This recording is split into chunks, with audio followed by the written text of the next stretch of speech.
getting healthy. Do you struggle with that? I don't know about you. I sure do. And my favorite are carbohydrates. Like when I have a bad day, I don't say, I've got to get an apple, I've got to get a watermelon. No, I go right to the really bad stuff. Our next author is Susan Neal, and she is going to share, first of all, about some amazing books that she's written about getting healthier, specifically 7 steps to get off sugar and carbohydrates. Welcome, Susan. Oh, thanks so much for having me on the show.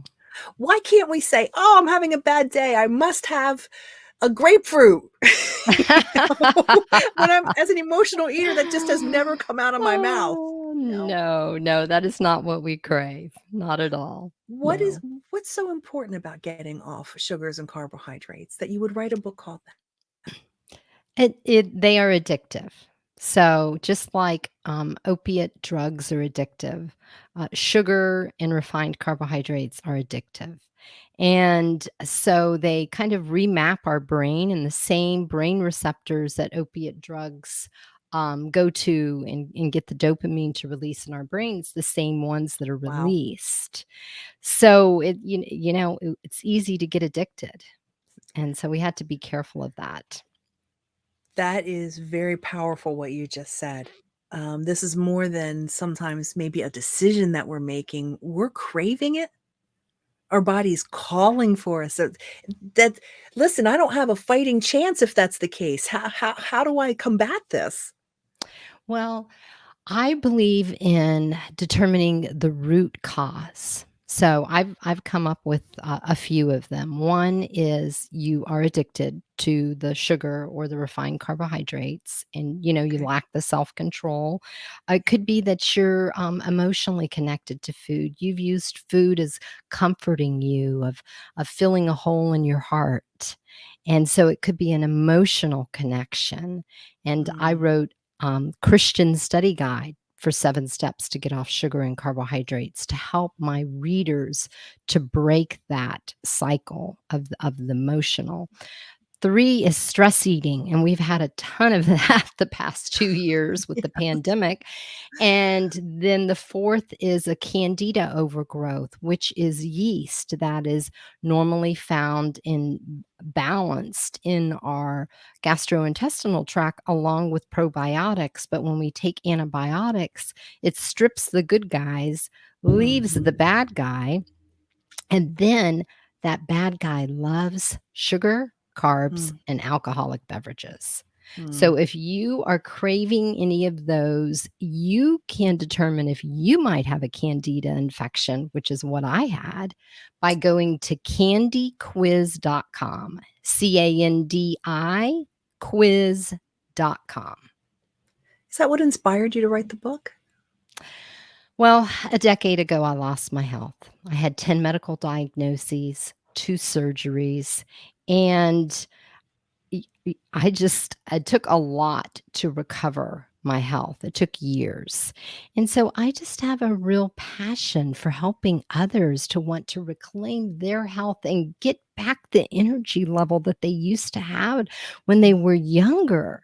So Mm. and then my sister contacted me and she's like, Susan, I'm gluten sensitive. I need to get off gluten. And I'm like, well, let me give you these 7 steps. And I gave her the 7 simple steps for getting off sugar and refined carbohydrates. And it was highly effective. And her joints quit aching and she lost 20 pounds and life was so much better. Susan, that's not the only book that you've written. You're really passionate about helping people understand that God's got a great plan for them and that our body is his temple. Would you share about the other book? Yes. So my 8th book is Eat God's Food, a Mm. kid's Mm. guide for healthy eating. And so this is a children's book Wow. because in the United States, 19% of children suffer from obesity. and it's becoming Wow. an epidemic, and it just breaks my heart. So I thought, well, what better way to help than to provide them with a fun activity book? It goes over fruits, vegetables, nuts, seeds, grains, and meat. It has fun activities like matching or seek and find, and it Mm, teaches them to eat God's food, which is the food that comes out of the garden. Okay? mm. Does it look like it resembled something that came out of the garden or Right. off of a ranch? Right. If you have to take it out of a wrapper, I'm gonna say no. Or if it Right. has to go into a microwave. Right. Right, if it's been shredded up and put into a triangle and it's a different color than the form that it was, that is not healthy food. Right. Those are Right. foods that have been stripped of their nutrients, and they're not beneficial for our bodies. Susan, you know what's interesting about this book is how many lessons I've learned from my kids. So even though this is a children's book, how many kids do you think are going to their parents and educating them? And we will just smile and go, "You're absolutely right." And to encourage that, they'll implement healthy eating because their child has shown a spark of interest. It's genius. Yes. Yes, that's right. Mhm. They gain ownership, they gain knowledge. Kids are so smart, they just Yeah. soak it up, like Yeah. a sponge. Yeah. So it's perfect to educate them not to buy what the food manufacturers that want Mm. us to repeat buying over and over and over again. Don't do that. Yeah. Go ahead and eat God's food. Mm. Susan, I know that you've been writing a lot of books, but you're really involved in helping support authors, specifically Christian authors too. Well, tell us what you're doing now and how someone who's um, interested in writing a book, they've got a story in their head. How can they get involved with some of your associations and get some of the support that they need, that they're not an island? Yes, yes. So if God has given you a story to write and He's just laid that on your heart, well, you can join me. I am the director of two associations. One of them is Christian Indie, like Independent Publishing Association, Mhm. and that is to help self published authors publish professionally and market effectively. You Mm. can find that at christianpublishers.net. And then I'm also the president of Christian Authors Network. You Mm. can find that at christianauthorsnetwork.com. And Mhm. that is for traditionally published authors. I've been very successful with marketing 7 steps to get off sugar and carbohydrates. And so I've sold 20,000 copies in the past Wow, 4 that's years. wonderful. And so I have a master's in business administration. I'm a nurse. And so I've been very effective with this. And so I'm able to teach authors the tips and tricks of what to do to get their books into the hands of more readers. Mm. Is there any low-hanging fruit that you can share with us about that? No pun intended, but is there an easy place? Just what's the foundational tip that you would give to an author? Let's say you're in an elevator and she goes, "Help, I just wrote a book and I don't know how to market." What would you say from floor 0 to 10?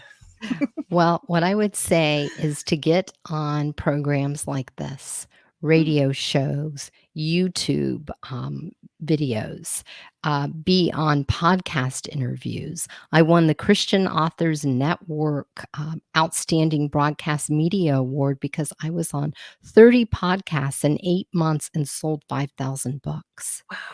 So, those audios and videos, I mean, they're out there for a Mm, long time, and you just don't know mhm. when a reader is gonna stumble upon it and find your book that will help them.